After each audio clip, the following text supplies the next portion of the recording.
Really a quiet town, very quaint, bursting with history too. Yeah, Jamestown holds so many significant historical moments for the Triad. I went to learn more about this hidden gem.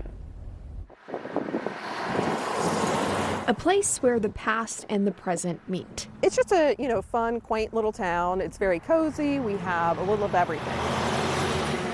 It calls so many back even after they leave, like Mayor Pro Tem Rebecca Mann Rayburn. My husband and I lived other places, and when we were thinking about where we wanted to kind of settle and maybe get a little bit bigger space, thinking towards family, Jamestown ticks off every box. The scenic downtown has a lot to offer in just a few short blocks, with food options like barbecue, Thai, Southern cuisine and oysters, to shops and coffee spots. And when it's warm, Red Miller Park is packed with people ready to listen to music during the town's summer concert series. We have food trucks that come in.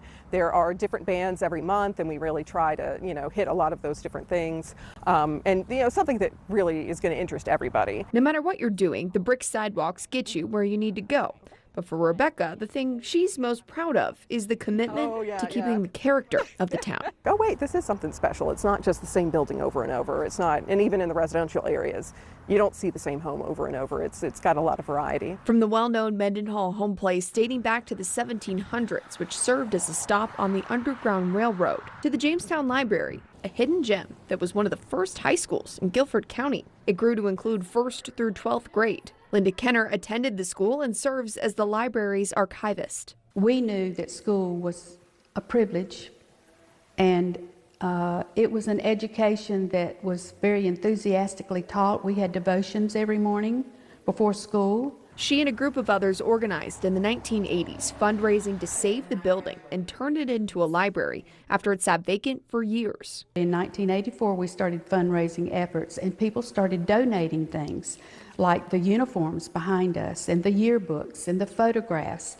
and the commemorative plates, and the sports memorabilia. It just came flooding in. Now she leads tours and curates an archive on the 2nd floor, devoted to telling what a significant place in Jamestown history this building holds. We have lots of families whose 3 generations went to school here. And that's one of the most exciting things, is to know the history of maybe 3 generations. Forever adding to the charm of Jamestown. The people who are drawn here, they want to retain that, and they want to figure out, okay, how can I add to this? Instead of just wanting to erase that all and build something new, how can I capitalize on what makes Jamestown so nice? And the Jamestown Library sells copies of this book, which Linda helped to author. It details the history of all the important players who fundraised and saved and turned the Jamestown Library into what it is today.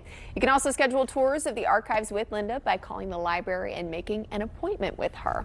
There was so much to talk about. It's so hard to fit. It's the hard part of our job, to fit what you want to in this little tiny piece. It's never easy to save a big building like that. No. But I salute any community that does it, because you can never get that back. And it's great that they've saved it and they've turned it into this great useful place now. Absolutely. So, and it's incredible just to understand kind of how education has changed, period, since it was built. Yeah. So and you never know unless you save those pieces there. That's for sure. If you'd like to see your town featured here at 10, tell us about it. You can email us at 10amnews@WGHP.